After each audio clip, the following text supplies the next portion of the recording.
Hey, what's up everybody? Back with another day of showing you how I have built today's food plan so that I can hit my calorie goals and my macronutrient goals. You know, all those fancy proteins, my carbs, my fats, all that fun stuff. I do this every single day. My thought was, if I'm doing it, why not record it? Throw it up on the YouTubes and see if it helps somebody else figure out how to build theirs. So I'm gonna go ahead and start recording on my phone. The app I am using is called My Macros Plus. It's on all of the app stores. Can't remember if it's free, if it costs a couple bucks. Even if it costs, it's well worth it.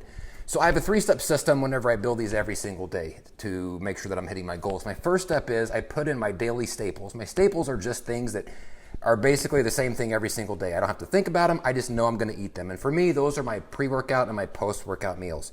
The reason those are my staples is because they essentially have the same thing in them every single day, which is, if I scroll down, it's a whey protein drink on both of them, and then I try to squeeze in a little bit of carbs on each one too, and that's exactly what's happened. I've got a scoop of protein on my pre-workout, and then a fruit bar for a little bit of a pre-workout energy boost.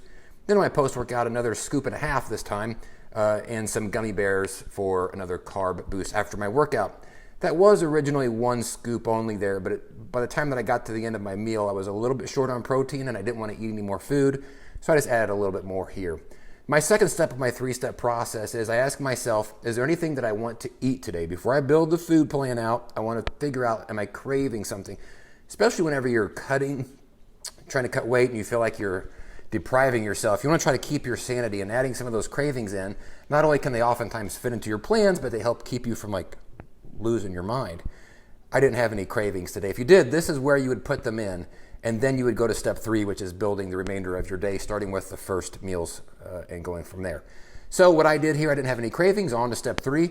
My breakfast, I didn't have breakfast as I normally would this morning. It was actually made for me this morning. My wife made it for the kids, and there was leftovers.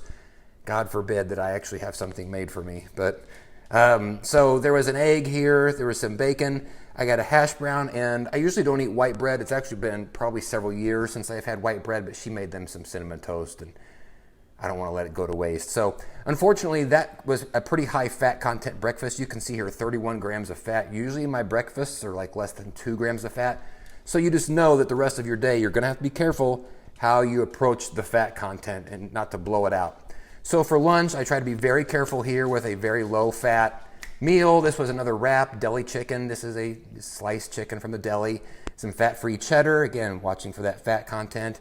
Some Quest protein chips. I added some turkey pepperoni on there just for some extra taste.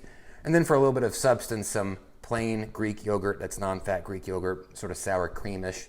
And then for dinner, I have to eat it still. I'm actually doing egg whites again, as I normally would for breakfast. But the thing was, see how many grams of fat is on this meal? For 2 cups of liquid egg whites, for 3 slices of Ezekiel toast, for a cup of bone broth, and then some flavored Greek yogurt that I'll put on the toast, it's a total of only 2 grams of fat.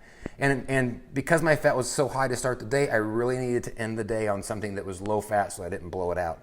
So I picked something that intentionally I knew was going to be very easy on the fat, and the liquid egg whites has 0 fat in it. So I added all that stuff in there, and that left me a little bit of room at the end of the day for some snacks. So I've actually got another fruit bar here. This is the frozen fruit bar. I like those because they're no fat, 15 grams of carbs, nice little snack. I've got a Quest protein chocolate chip cookie here. And then to end the day, I needed some carbs. So I'm just throwing on some raisins at the end of the day, half a cup.